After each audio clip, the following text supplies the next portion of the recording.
Hey everyone, how's it going? We're here with Joe Bogley at the South Portland, Maine Regional.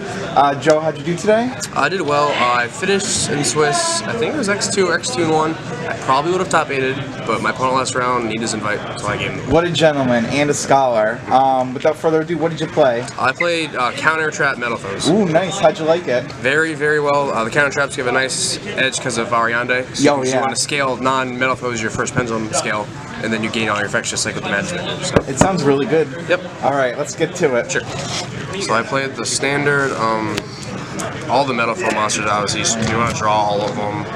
Very simple and standard, all 15. Hands full of those win games, Oh, right? it's great. I played Rabbit. I'm going to cut this. It wasn't that good. Really? I drew it, I think 3 times. Twice it was good, once it was really bad. But just, because it's not a pendulum monster. So when you use the effect of it, it gives you your pendulum, your scales, or your monsters in the field. But then you have to already have a fusion set or active to make it work so you can pendulum monsters back. So that's the only reason Rabbit is good. And it outs anti-spell because it makes a stellar break sword. But outside of those applications, it's really not that good. Okay. So I'm probably going to cut. I'm also playing 43 cards, so I'm probably going to cut this and 2 of the monsters to play 41. So Consistency. Yep. 3 Ariande. This card's nuts. I like it a lot more than the Klee engine, just because like even if you pendulum summon this and they strike it, you still get the effect to add a counter trap to your hand. That's busted. So it still gain effect if they stop its summon. So that's really why I played it. 3 Archfiends. It's really good. Kieran, Cat, and 3 Raccoons. Cat's really good. Searchable little scale. Yep.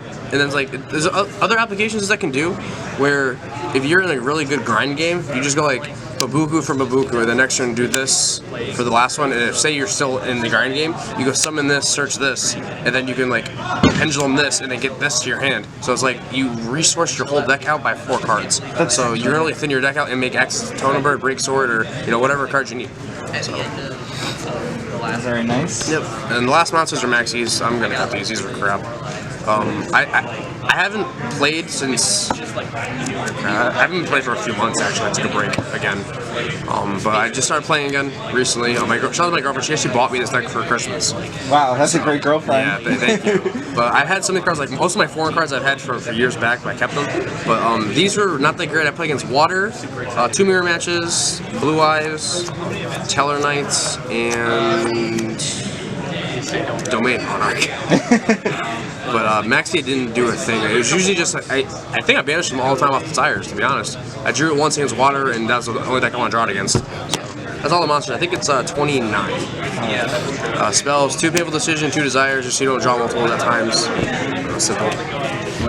I play 2 Metal Fusion, or full Metal Fusion, and 1 regular Metal Fusion. I played 2 because of the situations where you banish one of Desires and you don't have the other one in your deck to combo on their turn. Or if you open the hand of 4 or 5 Metal Foe monsters, you can end your field with 2 of these set combination encounter with Mithrilium and Volflame or Gold Drive or whatever monster in your field. So you can like double fusion on their turn with combination, play your second one, get back the Mithrilium, and then if your other guy dies, you counter, get out another Volflame, then you banish the counter, get a scale back to your hand. And then you shuffle these back to your deck and do it all over again. Wow. So you sound like you got that combo down. Yeah. That's all. Yeah, the deck is really, really good. It's really fun to play if you know how to know which scales to do at the right time and everything. So that's all for the spells. I think it's like 7. 3, 6, 7. Traps. The Metal Foe ones, 1 of each. Both good, obviously. And then the counter traps. There's 3 strikes and a warning. Obviously, simple. The best. Yeah, these cards are ridiculously good. And then I played Emptiness. Obviously, it's Auto Emptiness. win. Yeah, it's Emptiness. The main deck. We'll take extra deck, 3 copies of Mithrilium, obviously 2 Oricalcs. Because I play 2 of the Quick Play Fusion, I play 2 of each of these actually. Because these essentially are extra trap cards on your opponent's turn. Because like after you summon one, you can quick play them away, pop a card, or use this take the monster, quick play it away for another one, and then do it again. So it's like it does a lot of things on your opponent's turn that the deck can't handle if you also don't play the counter traps. Did the second Oricalc come up a lot? Sure did. Okay. It comes up a lot with that main combo with the 5 Metal Foe cards. Yeah. Because you can make this generically on your turn 1 with your regular fusion, and then you fuse it away on your opponent's turn for another one, and then you can get back your Mithrilium from your graveyard, and this pops a card.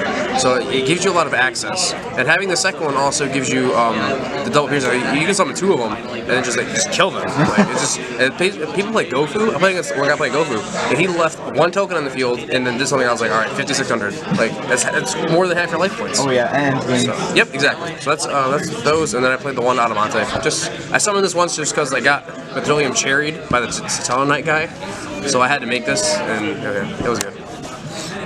Exceeds, I played Totem Bird, Break Sword. Only my rank 3s. I didn't play Grand Pulse just because the situation never had came up for me where I needed to use it turn 1 to pop my combination, to do anything else, or pop my Bismuth or Ariande. It just never came up for me, so that's why I didn't play it. I'm not saying the card's not good, it's just it never came up for me. Makes sense. Yep. And then my rank 4s are just these two.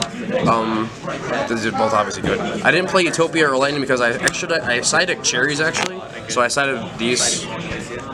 Was Kongorgan for Paleozoic. Okay. Yep. And also against it's good in the mirror because of cards I side deck. So there's a really cool combo I can show you at the end of it with Kongorgan in my deck.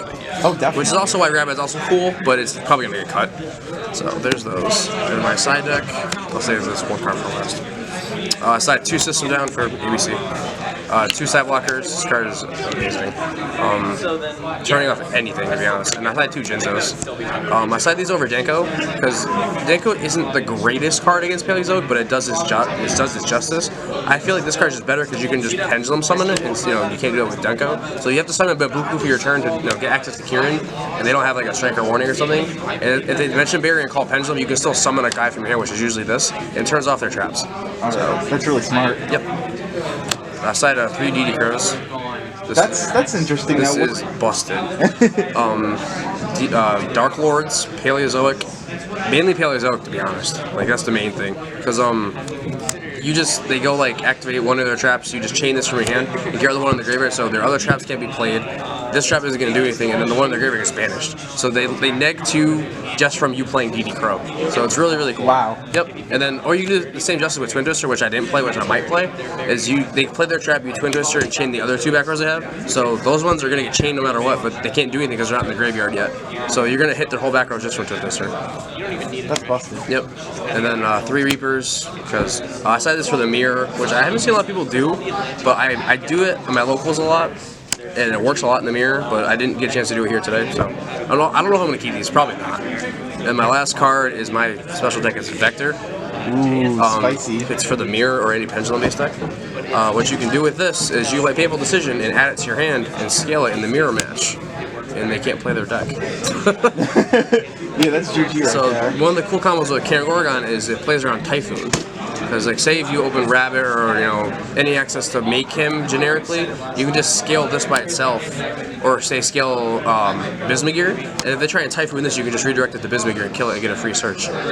Nice. So, okay, yeah, because playing against Typhoon can be hard. Yep. The general thing with Typhoon is you have to just know which way you want to play your scales. Because say if you go like 1-8 and then hit your 1, you can play another 1 and pendulum someone out, or you can just go like 1-8. And most players usually go like pop off, and use the last card in their hand for the last scale. That's why Typhoon's good. But if you leave like 2 cards in your hand, they don't know if you have more scales, so they might not Typhoon you. And you just pendulum summon the guys to your hand, and then they can't use their Typhoon because you got your value out of it. Yeah. So you put a lot of thought into this. Yeah. I've been playing the game again for about a week and a half, 2 weeks now. So I'm trying to get my mind back into the full game. It definitely sounds like you're back in action, thanks. man. Do you want to do any shout-outs? Oh yeah, shout out to the car guys, obviously. My team, my sponsor out of Georgia. They're great. Kyle, you're a great guy. It feels great playing again under the car guys, obviously. Shout out to the regional. We ran really smoothly today. It's pretty early. It was 7 rounds. Yeah, 7 rounds. Yeah, that was nice. So, yeah, thank you guys for doing the interview. I really appreciate it. Thank you for having me. Yeah, not a problem. So, yeah, what's up?